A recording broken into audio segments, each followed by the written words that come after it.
안녕하십니까. 울산 부동산 TV를 운영하고 있는 해운부동산입니다. 요즘 부동산 임대차 3법이니 해서 여러 가지 문제가 많이 일어나고 있잖아요. 뭐 방송도 많이 하고 있는데 또 울산 부동산 TV도 해운부동산 입장에서 왜 한마디 아느냐 법률 전문가가 그래서 한번 언급하고자 합니다. 해운부동산 입장에서 제가 법을 전공하는 입장으로서 요즘 가을철이라서 여러 가지 그 전세 계약이니 임차 계약이 많이 오는데 그래서 새로운 계약을 하고자 하는 분들을 위해서도 또 여러 가지 이런 개정된 법 내용을 아시면 좋을 것 같아 가지고 울산 부동산 TV를 운영하는 해운부동산 원장이 소장이 이렇게 또 법대 전공자로서 하나하나 또 살펴드리도록 하겠습니다. 먼저 슬라이드를 보면서 한번 살펴보도록 하겠습니다. 법 개정 사항이 지난 7월 30일에 시행을 했는데요. 이게 내용이 주요 내용은 이겁니다. 제6조의 3 계약 갱신 요구 등이라 해가지고 이 조문이 신설되는데요. 1절 보면 제6조에 불구하고 임대인은 임차인이 6조 1항 전단의 기간 이내에 계약을 갱신 요구할 경우 정당한 사유 없이 거절하지 못한다. 6조 1항 전단위 기간이란 말은 바로 우리가 많이 알잖아요. 묵시적 계약 연장이라고 임대인이 임대차 기간 끝나기 6개월 전부터 1개월 전까지 기간에 대해서는 아무 두 당사자 간에 아무것도 만약에 아무 말도 표시하지 않냐면 자동으로 연장된다고 보잖아요. 그 기간 내에 계약 갱신을 요구할 경우에는 정당 이유 없이는 반드시 응해야 된다라고 바로 그런 내용 같아요. 여기 또 표시 내용은 또 묵시적 연장한 계약 요구 갱신 요구 행사를 했느냐 행사한 건 아니다. 예를 들어서 이런 겁니다. 예를 들어서 우리가 처음에 한번 계약을 하고 주인과 임차인 아무것도 통보 안 하면 자동으로 연장 보잖아요. 그러면 이제 이렇게 연장하고 난 다음에 이게 이제 묵시적 연장이 바로 6조 2항인데 묵시적 연장. 근데 이 묵시적 연장 끝나고 난 다음에 그럼 세 번째 내가 이와 같이 6조 3에서 계약 갱신을 요구를 할 수 있느냐? 즉 묵시적 연장된 것도 계약 갱신 요구를 행사하는 것으로 보냐? 그거는 아니다. 이와 같이 묵시적으로 연장된 경우에도 행사한 것으로 보지 아니하기 때문에 이 기간 끝나면 통상 따지면 2년 계약하잖아요. 무시적도 2년이잖아요. 그러면 이때 가서 만료된 시점에 다시 계약 갱신 요구를 할 수 있습니다. 그래서 2년 하면 최소한 본인은 이와 같은 경우에는 6년 동안은 살 수는 있겠죠. 그렇죠? 여기서 중요한 거는 정당한 사유 없이 거절하지 못하는데 정당한 사유는 있으면 무조건 거절할 수 있습니다. 법에는 제일 중요한 거는 다 생략하고 중요한 건 두 개의 조문인데 여기서 이기 차임에 해당하는 금액에 이르도록 차임의 연체 사실이 있는 경우에는 이때 이기란 말은 만약 월세 같은 경우에는 2개월치죠. 그렇죠? 2개월치가 만약에 연체하면 바로 해지할 수 있다. 근데 2개월이 연속적으로 2개월이냐 아니라는 거죠. 예를 들어서 1월달에 연체하고 2월에 납부하고 또 3월달에 연체했다. 그러면 이와 같이 과거에 두 번 연체한 사실이 있으면 이제 할 수 없다. 또 재미난 조문은 여기에 또 보면 임대인이 목적 주택에 실제 거주하려는 경우 그 임대인 누구냐? 직계존속, 직계비속을 포함한다. 이거 와이프는 빠졌네요. 그렇죠? 와이프가 뭐 빌거한다 해서 대신 설계를 살 수 있게끔 해준다. 그런 게 빠지네요. 참 이상합니다. 그렇죠? 어찌됐든 간에 이같이 본인이 거주한다. 자식이나 부모님이나 이같이 사실에 거주한다. 그러면 이같이 계약 갱신 요구를 해도 받아들일 수 없다라는 게 이제 제일 큰 내용입니다. 그 다음 조문을 보면 여기서 또 하나 주문한 건 이제 우리가 12월 10일부터 시행사항이 있냐면 여기는 뭐냐면 임대차 기간이 6개월부터 2개월 전까지 이건 뭐냐면 계약 갱신이거든요. 우리가 지난 6월 9일 날 법을 개정하면서 이 6개월 후에 시행한다고 했거든요. 6개월 후에 시행한다는 게 바로 그러면 2020년 12월 10일부터 시행되는데 이 내용이 뭐냐면 이제 아까 우리가 계약 체결일 6개월 만료일부터 1개월 전까지 아무것도 통보하지 않으면 자동으로 영전된다 보잖아요. 그런데 지금은 이제 6개월부터 2개월까지 이 주문에서 2개월 사이에 예를 들면 이거죠. 만약에 우리가 10월 1일 만기가 된다면 전에는 9월 1일까지 아무 통보하지 않으면 자동으로 연장을 됐다 보잖아요. 웹 검색 결과입니다.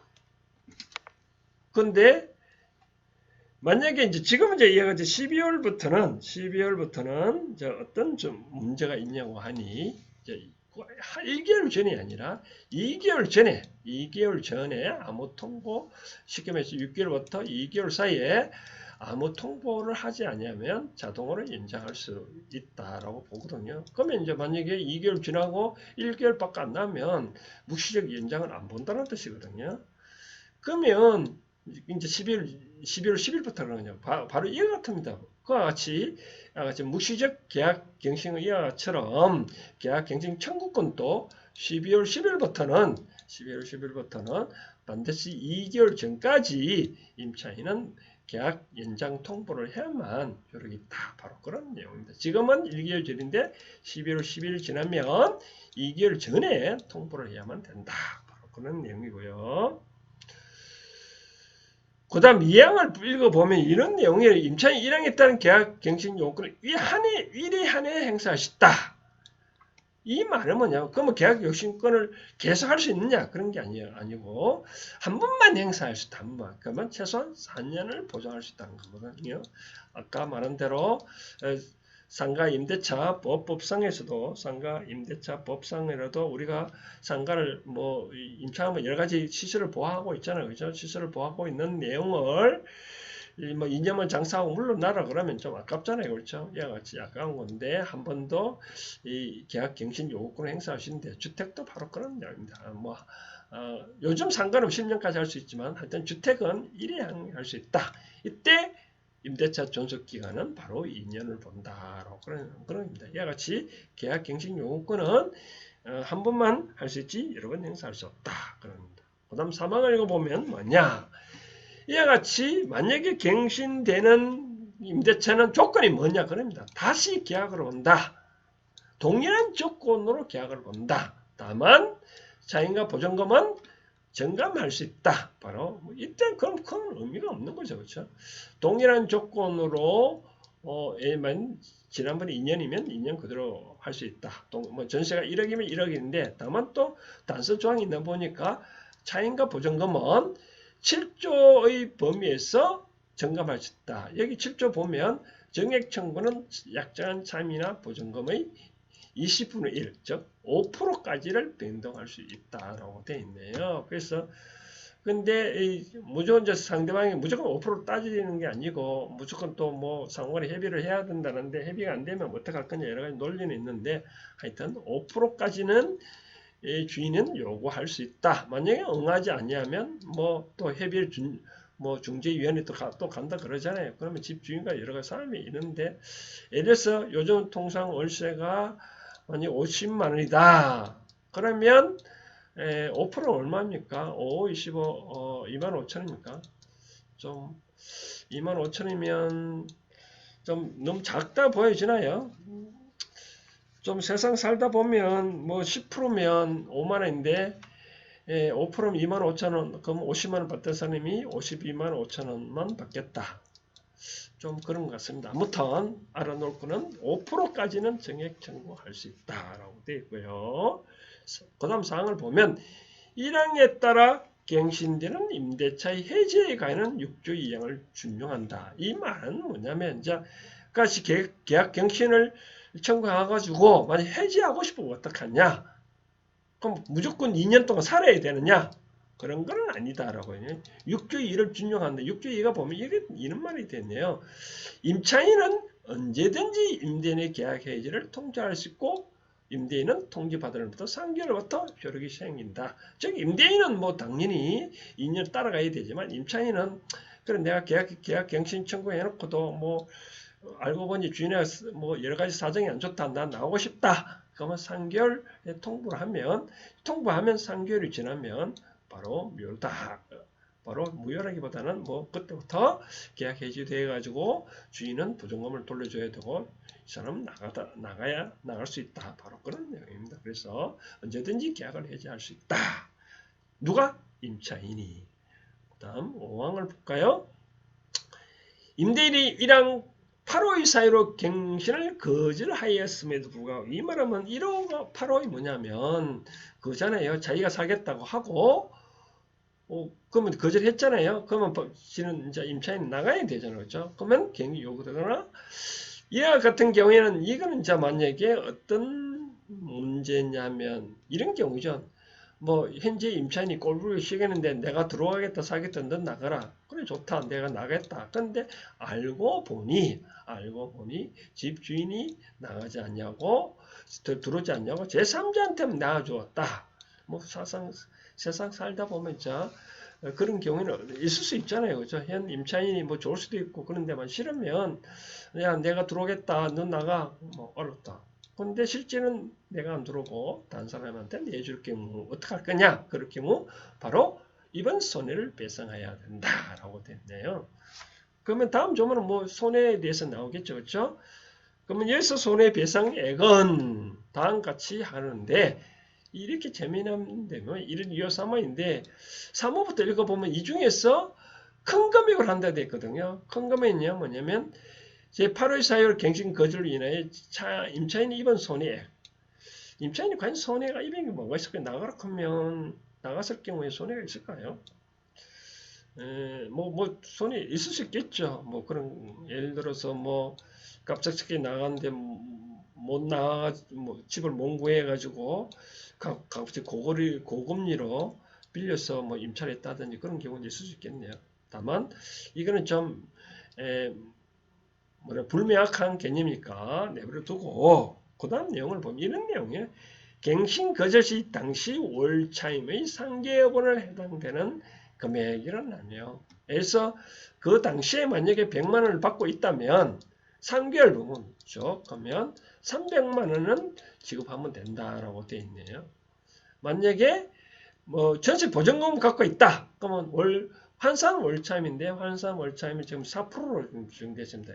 예를 들어서 뭐 1억을 전세를 갖고 있다. 그러면 1억 곱하기 4%를 해서 그럼 나누기 12로 해야 되죠. 그죠? 그러면 월차임 나오겠죠. 그죠? 월차임 하면 나오면 거기다가 곱하기 3개월을 하면 이제 환산 월차임이 나오겠죠. 그죠? 이 금액을 바로 3개월치라는 거. 그 다음 두 번째는 임대인이 제3자 임대에 얻은 월차임과 갱신 거절 당시 월차임 차익을 2년분에 해당되는, 이게 좀 크겠네요. 예를 들어 이런 내용입니다. 내가 이 사람하고 종전 이전 내가 100만 원을 받고 있다가 100만 원 갖고 있다. 이 사람 나하고 이 사람이 나 이제 내보내고 저희가 거주한다는 거 아니고 다른 사람한테 만약에 내줬다. 그러면 다른 사람한테 120만 원 받았다. 그럼 120만 원 받은 거 있잖아요. 요 차이. 그럼 얼마든 20만 원이잖아요. 그렇죠? 20만 원을 2년분이 뭐냐면 24개월이죠. 그럼 얼마입니까? 24개월 그러면 20만이면 2인에서 뭐 4,800만 원 정도 됩니까? 이 정도로 그럼 이 중에 큰 금액 하면 바로 4,800만 원 정도. 아니 4,800만 원이 20만 원이 10개월이면 200만 원이잖아요. 그렇죠? 그러면 한 480만 원 정도 되네요. 그렇죠? 480만 원 정도. 이 중에 큰 금액이니까 480만 원 정도 해야 된다. 이거는 뭐 증명을 해야 되니까 증명 못하면 그렇고 이런 거네요. 좀 이렇게 과연 그러면 만약에 집주인이 들어가 사는지 안 사는지 어떻게 알까? 바로 그런 조문이 핵심인데 앞으로 우리가 동사무소 가면 전입세대 열람을 할 수 있잖아요. 집주인은 전입세대 열람을 할 수 있는데 앞으로는 기존 임차인도 뭐 전입세대 열람할 수 있는 권한을 준다고 하니 참 아이러니컬합니다. 정부 보호를 하자 해놓고 이렇게 하죠 하니 좀 그런 감이 있습니다. 여기서 중요한 거는 이제 최근 많이 논란됐던 것이 기존 임대차에도 적용되느냐? 바로 기존 임대차도 적용된다. 바로 그런 내용입니다.